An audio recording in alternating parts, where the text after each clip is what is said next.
پیلانی نوێی ئەردۆغان لە عێراق هاکان فیدان بەرپرسی دۆسەی سونەکانی عێراق دەبێت وەک چۆن قاعانی دۆسەی شیعەکان بەڕێوە دەبات. بۆچی تورکیا لە پاڵ پارتی دەوێت مەلەفی سونەکانیشی بکەوێتەوە دەست؟ کۆبوونەوەی سەرەتای ئەم هەفتەیە ئەردۆغان لەگەڵ هەریەک لە محەممەد حەلبوسی سەرۆکی پەرلەمانی عێراق و خەمیس خەنجەر سەرۆکی هاوپەیمانی سیادەی سونەکان بە ئامادەبوونی هاکان فیدان سەرۆکی دەستگای هەواڵگری تورکیا کاردانەوەی زۆری بەدوای خۆی داهێناوە. بە ژێری راپۆرتی ئەنەدۆڵی تورکی کۆبوونەوەکە داخراو بووە و نووسنگی حەلبوسیش ڕایگەیاندووە باز لە هەمانجی ئەمنی و هەواڵگری کراوە. ڕۆژنامەی عەرەبی نێودەوڵەتیش لە راپۆرتێکدا ڕایگەیاندووە ئامانجی سەرەکی کۆبوونەوەکە دەستپێکردنی پرۆژەیەکی نوێی ئەردۆغانە لە عێراق. دەشڵێت لە ڕێی کۆبوونەوەکە ئەردۆغان پەیامێکی ئاراستەی ئێرانیەکان کردووە.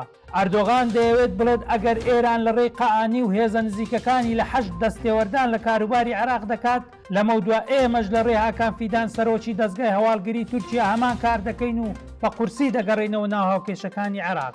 ڕۆژنامەی عەرەب دەڵێت ئەردۆغان نایەوێت تەنها لە ڕێی پارتی دیموکراتی کوردستان و ماڵباتی بارزانی دەستی بگاتە عێراق بەڵکو دەیەوێت دەستێوەردانەکانی لە ڕێی سونەکانەوە بگاتە قوڵایی عێراق.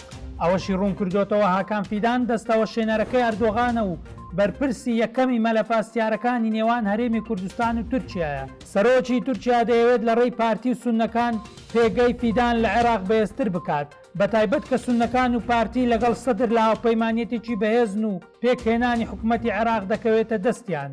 بە بڕوای چاودێران بەشێکی هەنگاوە نوێەکەی ئەردۆغان بۆ گرتنەدەستی مەلەفی سونەکان لە پاڵ هەنگاوەکانی پێشووی کە لە دوورمەودا دەیەوێت کورد لە بەرژەوەندی سونەکانی عێراق لاواز بکات هۆکارێکتریش لاوازی پارتی و هەرێمی کوردستانە لە بەغدا بە تایبەت دوای بڕیارەکەی دادگای فیدرالی کە ئەگەری زۆرە چیتر وەک پێشوو نەتوانێت نەوتی هەرێم بە پرسی تورکیا بگوازێتەوە وڵاتەکەی.